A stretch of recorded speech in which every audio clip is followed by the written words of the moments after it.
Hello friend, তোমরা কেমন আছো? দেখো আজকে আমি কিন্তু একটা নতুন ভিডিও নিয়ে চলে এসেছি।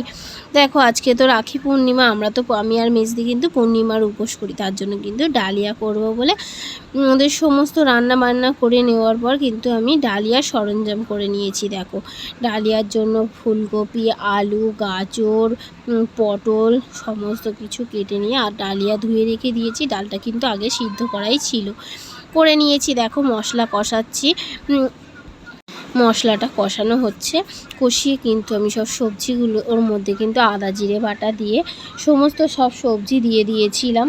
দিয়ে দেওয়ার পর ডালিয়াটা দিয়ে বেশ করে কষিয়ে নিয়েছি। লঙ্কা গুঁড়ো, হলুদ গুঁড়ো, আমার ডালিয়ার মধ্যে একটু বেশি হলুদ গুঁড়ো পড়ে গেছিলো, ওর জন্য একটু লাল হয়ে গেছে। দেখো কিন্তু আমি ভালো করে কষিয়ে নিয়ে জল ঢেলে দিয়ে চাপা দিয়ে দিয়েছি। চাপা দেওয়ার পর দেখো এই কিন্তু ফুলকপির তরকারিটা আমি বসিয়ে নিয়েছিলাম। তারপরে দেখো ডালিয়া কিন্তু রেডি হয়ে গেছে।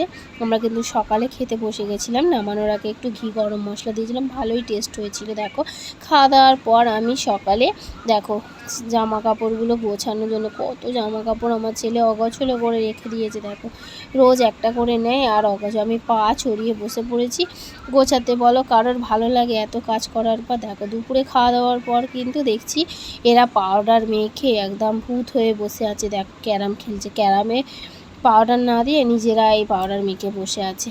কি করি বলো তো? তারপর দেখো এরা কিন্তু ভিডিও করছে, দু ভাই বোন মিলে। বলো এদের ভিডিওটা কেমন হয়েছে? বাই বাই বন্ধুরা, আমার ভিডিওটা ভালো লাগলে অবশ্যই লাইক কমেন্ট করো।